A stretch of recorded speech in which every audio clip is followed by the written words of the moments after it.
Hello everyone, अध्ययन कक्ष में आप सभी का स्वागत है। तो आज की इस वीडियो में हम साइकोलॉजी सेक्शन के कुछ प्रीवियस ईयर क्वेश्चंस देखेंगे। तो चलिए आज की वीडियो को शुरू करते हैं। हमारा फर्स्ट क्वेश्चन है, the concept of object permanence is attained during Piaget's dash stage of development. तो हमसे पूछा गया है कि जो ऑब्जेक्ट परमानेंस वाला कॉन्सेप्ट है वो पियाजे की जो स्टेजेस ऑफ डेवलपमेंट है वहां पर किस स्टेज के दौरान हम उसे प्राप्त करते हैं, अटेन करते हैं। तो यहाँ पर सबसे पहले हमें पता होना चाहिए कि ऑब्जेक्ट परमानेंस होती क्या है। तो जो ऑब्जेक्ट परमानेंस है इसका मतलब होता है कि ये हमारी अंडरस्टैंडिंग है कि जो ऑब्जेक्ट हैं ये तब भी एग्जिस्ट करते हैं जब वो हमारी नजर के सामने नहीं होते हैं। मतलब कि जो ऑब्जेक्ट होते हैं वो परमानेंट होते हैं, इवन दो चाहे वो हमारी आंखों के सामने ना हो तब भी वो एग्जिस्ट करते हैं। तो ऑब्जेक्ट परमानेंस का मतलब है यह समझने से कि जो ऑब्जेक्ट होते हैं वो परमानेंट होते हैं। तो जो ऑब्जेक्ट परमानेंस है ये हमारी जो सेंसरी मोटर स्टेज है उसके दौरान हमें प्राप्त हो जाती है। मतलब स्टार्टिंग में तो जो ऑब्जेक्ट परमानेंस होती है वो अब्सेंट होती है, मतलब कि उस दौरान जो बच्चे होते हैं उन्हें ये मालूम नहीं होता कि जो ऑब्जेक्ट है वो परमानेंट होते हैं। लेकिन जो आपकी सेंसरी मोटर स्टेज है इसके खत्म होते होते जो बच्चे हैं उनमें ऑब्जेक्ट परमानेंस आ जाती है। तो इसका सही आंसर है option A, sensory motor stage. इसी के साथ हमें पता होना चाहिए कि जो पियाजे हैं उन्होंने कोग्निटिव डेवलपमेंट की थ्योरी दी है और यहाँ पर उन्होंने 4 स्टेजेस दी हैं। ये 4 स्टेजेस हैं, sensory motor stage, pre operational stage, concrete operational stage and formal operational stage.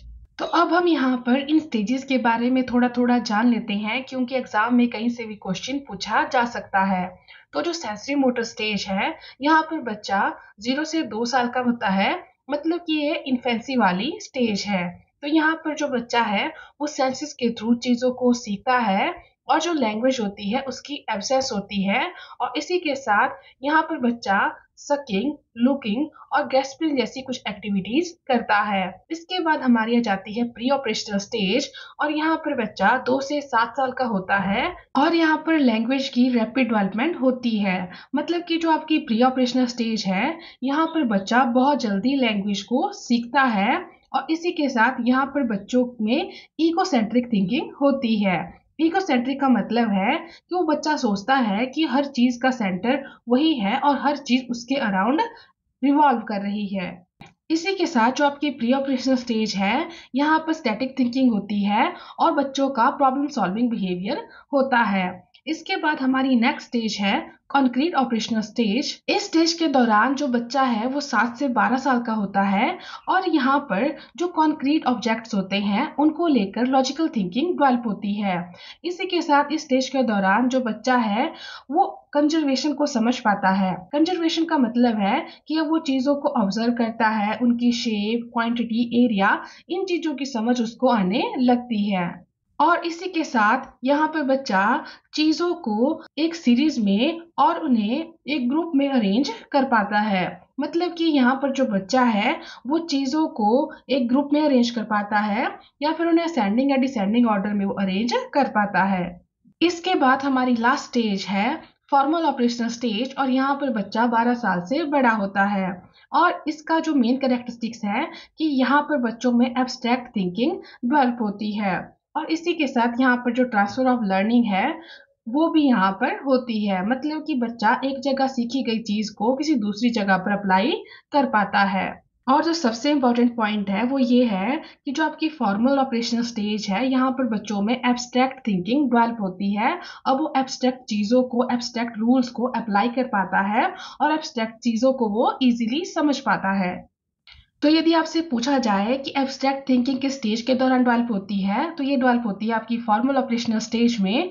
यदि पूछा जाए कि जो आपकी कंजर्वेशन है इसकी समझ बच्चों को किस स्टेज के दौरान आती है तो आती है आपकी कॉन्क्रीट ऑपरेशनल स्टेज में। और यदि पूछा जाए कि बच्चों में जो ईगोसेंट्रिक थिंकिंग होती है वो किस स्टेज के दौरान होती है तो वो होती है आपकी प्री ऑपरेशनल स्टेज के दौरान। और ऑब्जेक्ट परमानेंस की बात तो हम कर ही चुके हैं कि आपकी सेंसरी मोटर स्टेज में हम इस चीज को अटेन कर लेते हैं। तो इस क्वेश्चन का जो सही आंसर रहेगा वो हमारे पास है option A, sensory motor stage. Next question है Freud emphasize the role of dash in shaping. तो जो क्वेश्चन है वो बोल रहा है कि जो फ्रॉइड हैं उन्होंने शेपिंग में किसके रोल को एम्फसाइज किया है, किसकी भूमिका पर ज्यादा जोर दिया है। तो हम जानते हैं कि इन्होंने अनकॉन्शियस डिजायर्स की बात की है कि जो अनकॉन्शियस डिजायर्स होते हैं ये हमारे बिहेवियर को, इमोशंस को, एक्शंस को इन्फ्लुएंस करते हैं, उन्हें शेप करते हैं। अनकॉन्शियस डिजायर्स का मतलब है हमारे ऐसे डिजायर्स जिनसे हम अवेयर नहीं हैं, मतलब कि हमारी कॉन्शियसनेस से बाहर हैं। तो जो फ्रॉइड हैं उन्होंने अनकॉन्शियस डिजायर्स पर काफी जोर दिया है कि हमारे बिहेवियर को, हमारे इमोशंस को, एक्शंस को इन्फ्लुएंस करते हैं, उन्हें शेप करते हैं। इसी के साथ इन्होंने अर्ली चाइल्डहुड एक्सपीरियंसेस पर और जो माइंड के 3 कंपोनेंट है, इड, ईगो और सुपर ईगो, इन पर भी काफी जोर दिया है कि ये हमारे बिहेवियर को इन्फ्लुएंस करते हैं, उसे शेप करते हैं। तो इसका सही आंसर है option C, unconscious desire. Next question है which is the oldest method of study in educational psychology. मतलब कि एजुकेशनल साइकोलॉजी में स्टडी का सबसे पुराना मेथड कौन सा है, सबसे पुरानी विधि कौन सी है। तो हम सभी जानते हैं कि साइकोलॉजी में स्टडी का जो सबसे पुराना मेथड है वो है इंट्रोस्पेक्शन मेथड। तो इसका सही आंसर है option B, introspection method. Next question है education is a tripolar process, here tripolar includes. तो यहाँ पर बोला गया है कि जो एजुकेशन है वो एक ट्राइपोलर प्रोसेस है और आपको यहाँ बताना है कि यहाँ पर जो ट्राइपोलर है उसमें क्या क्या आता है। ट्राइपोलर प्रोसेस का मतलब है कि एजुकेशन के 3 पोल होते हैं और हमें बताना है कि ये 3 पोल कौन कौन से हैं। तो जो एजुकेशन के 3 पोल हैं वो है टीचर, स्टूडेंट और कंटेंट। तो इसका सही आंसर है ऑप्शन बी, कंटेंट, टीचर और स्टूडेंट। यदि हम पहले की बात करें तो पहले एजुकेशन को एक बाइपोलर प्रोसेस की तरह देखा जाता था, मतलब कि एजुकेशन के 2 पोल्स होते हैं, उसमें आपके पास टीचर और स्टूडेंट आते हैं। लेकिन बाद में इसमें कंटेंट को भी ऐड किया गया। तो एजुकेशन क्या है, एक ट्राइपोलर प्रोसेस है और इसमें टीचर, स्टूडेंट और कंटेंट आते हैं। तो इसका सही आंसर है option B, content, teacher and student. Next question है teaching is an interactive process, who has defined it. तो ये बात कही है नेड ए फ्लैंडर ने। तो इसका सही आंसर है ऑप्शन डी, नेड ए फ्लैंडर। नेक्स्ट क्वेश्चन है psychology is the science of mind defined by that school of psychology. तो हमें बताना है कि साइकोलॉजी को साइंस ऑफ माइंड के रूप में किसने परिभाषित किया। तो जो एंशिएंट ग्रीक फिलोसफर्स हैं इन्होंने साइकोलॉजी को साइंस ऑफ माइंड के रूप में डिफाइन किया। तो इसका सही आंसर है option D, ancient Greek philosopher. अब हमें पता है कि स्टार्टिंग में जो साइकोलॉजी थी वो फिलॉसफी की एक ब्रांच हुआ करती थी, मतलब कि हम इसे फिलॉसफी की एक ब्रांच के रूप में पढ़ा करते थे।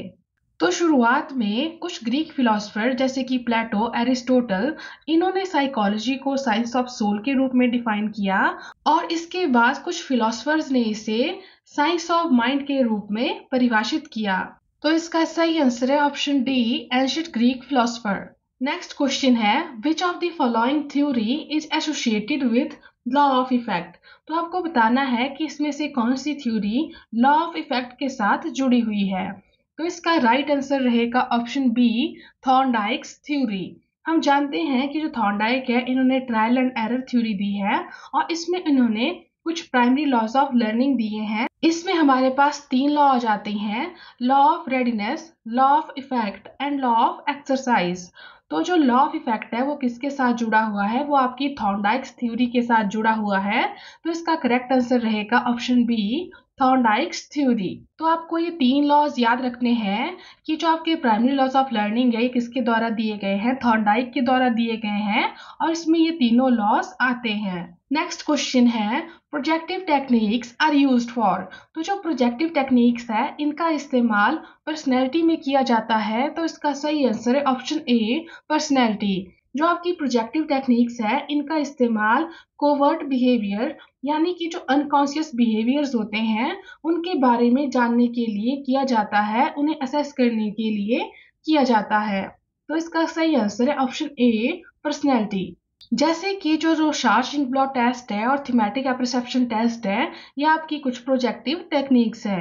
तो जो प्रोजेक्टिव टेक्निक्स है इनका यूज पर्सनैलिटी में किया जाता है, तो इसका सही आंसर रहेगा option A personality. Next question है, 4 distinct stages of children's intellectual development are identified by। तो आपसे पूछा गया है कि बच्चों के जो बौद्धिक विकास है उसकी 4 डिफरेंट स्टेजेस किसके द्वारा आइडेंटिफाई की गई है। तो जो बौद्धिक विकास की थ्योरी है ये हमें पता है कि पियाजे के द्वारा दी गई है, और इन्होंने यहाँ पर बच्चों के बौद्धिक विकास यानी जो इंटेलेक्चुअल डेवलपमेंट है, कोग्निटिव डेवलपमेंट है, उसकी 4 स्टेजेस दी हैं। तो इसका सही आंसर है ऑप्शन ए पियाजे। Next question is the ability to learn by observing a model और receiving instruction without reinforcement is. तो पूछा गया है कि बिना रीइंफोर्समेंट के किसी मॉडल को ऑब्जर्व करके इंस्ट्रक्शन को रिसीव करके लर्न करने की एबिलिटी को क्या कहते हैं। तो इस चीज को हम कहते हैं सोशल लर्निंग। तो इसका सही आंसर है ऑप्शन बी। इसी के साथ आपको याद रखना है कि जो सोशल लर्निंग थ्योरी है वो किसके द्वारा दी गई है, वो दी गई है अल्बर्ट बंडूरा के द्वारा। नेक्स्ट क्वेश्चन है इवेल्युएशन इज। तो हमें पता है कि जो इवेल्युएशन है वो क्वालिटेटिव और क्वांटिटेटिव दोनों होती है, तो इसका करेक्ट आंसर रहेगा option C both A and B. Next question is continuous and comprehensive evaluation include. तो जो कॉन्टिन्यूअस कॉम्प्रिहेंसिव इवेल्युएशन है इसमें स्कॉलिस्टिक और को स्कॉलिस्टिक अचीवमेंट दोनों आ जाती हैं, तो इसका सही आंसर है option C both A and B. जो आपकी स्कॉलिस्टिक अचीवमेंट्स होती हैं इसमें आपकी एकेडमिक अचीवमेंट्स आ जाती हैं, और जो आपकी को स्कॉलिस्टिक अचीवमेंट होती हैं इसमें को करिकुलर एक्टिविटीज आ जाती हैं। तो इसका सही आंसर रहेगा option C both A and B. मतलब कि जो आपकी कॉन्टिन्यूअस एंड कॉम्प्रिहेंसिव इवेल्युएशन है इसमें आपकी स्कॉलिस्टिक और को स्कॉलिस्टिक दोनों तरह की अचीवमेंट्स आती हैं। Next question is the feeling of shame and pride develops in this stage. तो आपको बताना है कि किस स्टेज के दौरान जो शेम एंड प्राइड वाली फीलिंग है वो डेवलप होती है। तो ये जो आपकी शेम एंड प्राइड वाली फीलिंग है ये चाइल्डहुड के दौरान डेवलप होती है, तो इसका सही आंसर है option D childhood. Next question है defense mechanism are created by. तो जो डिफेंस मैकेनिज्म है ये ईगो द्वारा क्रिएट किए जाते हैं, इसका सही आंसर है option B ego. Next question is the way we perceive ourselves and the ideas we hold about our competencies and attributes is called। तो हमसे पूछा गया है कि जिस तरह से हम खुद के बारे में अपनी competencies और अपने attributes को देखते हैं उस चीज को हम क्या कहते हैं। तो जिस तरीके से हम अपने आप को देखते हैं, अपने बारे में सोचते हैं, अपनी विशेषताओं को देखते हैं, उस चीज को हम सेल्फ कॉन्सेप्ट कहते हैं। तो इसका सही answer option C self concept. Next question है as a teacher who firmly believes in social constructivist theory of Lev Vygotsky which of the following method you prefer for assessing your students. तो पूछा गया है कि यदि कोई teacher है जो कि लेव वाइगोट्स्की की सोशल कंस्ट्रक्टिविस्ट थ्योरी को मानते हैं, उस पर बिलीव करते हैं, तो इसमें से वो कौन सा मेथड फॉलो करेंगे अपने स्टूडेंट्स को असेस करने के लिए। तो हम जानते हैं कि जो लेव वाइगोट्स्की है उन्होंने बात की है कोलैबोरेटिव लर्निंग की। तो यहाँ पर जो इसका सही आंसर रहेगा वो है ऑप्शन ए कोलैबोरेटिव प्रोजेक्ट्स। मतलब कि वो टीचर जो है वो कोलैबोरेटिव प्रोजेक्ट्स का यूज करेगा अपने स्टूडेंट्स को असेस करने के लिए। Next question is according to Jean Piaget which of the following is necessary for learning। तो जो जीन पियाजे हैं हम जानते हैं कि वो एक रेडिकल कंस्ट्रक्टिविस्ट थे। कंस्ट्रक्टिविस्ट का मतलब है कि इनका मानना था कि जो लर्नर है वो नॉलेज को खुद कंस्ट्रक्ट करते हैं, ना कि कहीं से वो पैसिवली उसको एक्वायर करते हैं। तो आपको याद रखना है कि यहाँ पर जो लर्नर होगा वो क्या करेगा, खुद नॉलेज को कंस्ट्रक्ट करता है, अपने एक्सपीरियंसेस से वो यहाँ पर चीज़ों को सीखता है। तो यहाँ पर वो एक्सप्लोर करेगा और जो एक्सपीरियंसेस मिलेंगे उससे वो चीज़ों को लर्न करेगा। इस क्वेश्चन का सही आंसर होगा option A active exploration of the environment by the learner. इसी के साथ इनके बारे में आपको एक और बात याद रखनी है कि जो जीन पियाजे हैं इन्होंने बच्चों को लिटिल साइंटिस्ट कहा है। तो इस पॉइंट को आप नोट डाउन कर लीजिएगा कि बच्चों को लिटिल साइंटिस्ट किसने कहा है, तो वो जीन पियाजे के द्वारा कहा गया है। एग्जाम में क्वेश्चन पूछा जा सकता है। Next question is in the process of learning motivation. तो जो लर्निंग प्रोसेस है, यहाँ पर जो मोटिवेशन है ये लर्नर में लर्निंग के प्रति इंटरेस्ट को बनाती है, क्रिएट करती है।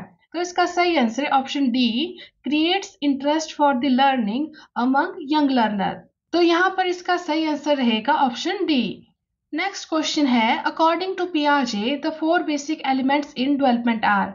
तो पियाजे के अनुसार डेवलपमेंट में जो 4 बेसिक एलिमेंट है वो है maturation and experience, social transmission and equilibrium. तो इसका सही आंसर रहेगा ऑप्शन ए। नेक्स्ट क्वेश्चन है विच theory of child development is based on feeling. तो आपको बताना है कि इसमें से चाइल्ड डेवलपमेंट की कौन सी थ्योरी फीलिंग्स पर आधारित है। तो जो साइको एनालिसिस वाली थ्योरी है यह आपकी फीलिंग्स पर आधारित है, तो इसका सही आंसर है option D, psycho analysis. Next question is adolescence is the period of stress and strain, who said these words. तो आपको बताना है कि ये जो शब्द हैं adolescence is the period of stress and strain, ये किसने कहे हैं। तो हम सभी जानते हैं कि ये जो स्टेटमेंट है ये दी गई है स्टैनले हॉल के द्वारा, तो इसका सही आंसर है ऑप्शन बी। नेक्स्ट क्वेश्चन है which method helps to study children with special needs. तो आपको बताना है कि इनमें से कौन सा मेथड स्पेशल नीड्स वाले बच्चों का अध्ययन करने में हेल्प करता है, मतलब इन बच्चों की स्टडी करने में कौन सा मेथड हेल्प करता है। तो जो आपका केस स्टडी मेथड है ये स्पेशल नीड्स वाले बच्चों का अध्ययन करने में, उनका स्टडी करने में हेल्प करता है। जो आपका केस स्टडी मेथड होता है यहाँ पर इंडिविजुअल का सारा रिकॉर्ड रहता है, उसका बैकग्राउंड, उसका फैमिली बैकग्राउंड, एजुकेशनल बैकग्राउंड, उसके मेडिकल रिकॉर्ड, मेडिकल चेकअप के रिकॉर्ड, उसमें उसकी सारी हिस्ट्री, सारा डाटा उसमें रहता है। तो जो आपका केस स्टडी मेथड है ये हेल्प करता है जो चिल्ड्रन विद स्पेशल नीड्स होते हैं उनको स्टडी करने में। नेक्स्ट क्वेश्चन है psychology is defined as the scientific study of. तो हम जानते हैं कि जो साइकोलॉजी है ये साइंटिफिक स्टडी है माइंड एंड बिहेवियर की, तो इसका सही आंसर है option D, that psychology is defined as the scientific study of mind and behaviour. Next question is in psychology case studies are used to. तो हमने अभी बात की थी कि जो केस स्टडीज हैं यहाँ पर जो क्लाइंट है उसका सारा डेटा इंक्लूड होता है, उसका फैमिली बैकग्राउंड, उसका हेल्थ बैकग्राउंड, मतलब कि उसकी जो मेडिकल चेकअप के रिकॉर्ड्स होते हैं तो उसके बारे में जो भी इंफॉर्मेशन होती है वो वहाँ पर इंक्लूड होती है। तो वहाँ से हम एक जनरल आइडिया लगा पाते हैं, एक जनरल कंक्लूजन निकाल पाते हैं उस क्लाइंट के बिहेवियर के बारे में। तो इसका सही आंसर रहेगा option C, draw general conclusion about the behaviour of client. Next question is which is most essential for learning. तो आपको बताना है कि इनमें से कौन सी चीज लर्निंग के लिए सबसे ज्यादा एसेंशियल है, जरूरी है। तो जो आपका डिजायर टू लर्न है ये सबसे ज्यादा एसेंशियल है, जरूरी है लर्निंग के लिए। तो इसका सही आंसर है option B, desire to learn. आज की वीडियो में से आपके लिए क्वेश्चन रहेगा Piaget's stage for infancy is. आपके पास ऑप्शन है formal operational, pre operational stage, sensory motor, concrete operational stage. तो आपको बताना है कि इनमें से कौन सी स्टेज आपकी इन्फेंसी के लिए है, मतलब कि इन्फेंसी वाली स्टेज है। इसी के साथ आज के लिए इतना ही, मिलते हैं नेक्स्ट वीडियो में। Thank you.